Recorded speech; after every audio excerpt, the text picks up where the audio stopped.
Good evening. It's quite late, but I'd like to read to you, if you don't mind. We're going to be reading The Sweeper of Dreams by Neil Gaiman. After all the dreaming is over, after you wake and leave the world of madness and glory for the mundane daily grind, through the wreckage of your abandoned fancies walks the Sweeper of Dreams. Who knows what he was when he was alive, or if for that matter he ever was alive? He certainly will not answer your questions. The sweeper talks little in his gruff, grey voice, and when he does speak it is mostly about the weather, and the prospects, victories and defeats of certain sports teams. He despises everyone who is not him. Just as you wake he comes to you, and he sweeps up kingdoms and castles, and angels and owls, mountains and oceans.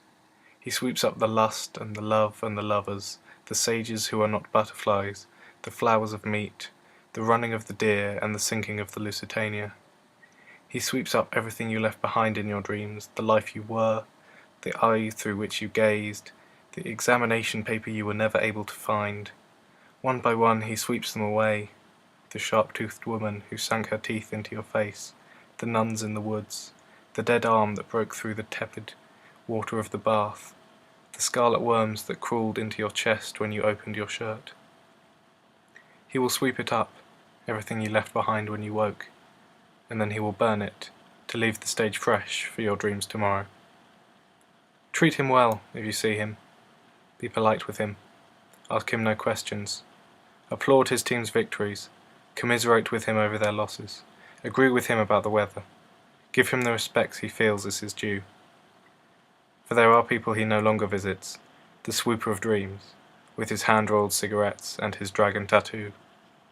You've seen them. They have mouths that twitch and eyes that stare, and they babble and they mewl and they whimper. Some of them walk the cities in ragged clothes, their belongings under their arms. Others of their number are locked in the dark, in places where they can no longer harm themselves or others.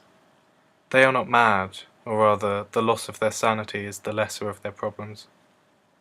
It is worse than madness. They will tell you, if you let them. They are the ones who live, each day, in the wreckage of their dreams. And if the Sweeper of Dreams leaves you, he will never come back. Good night.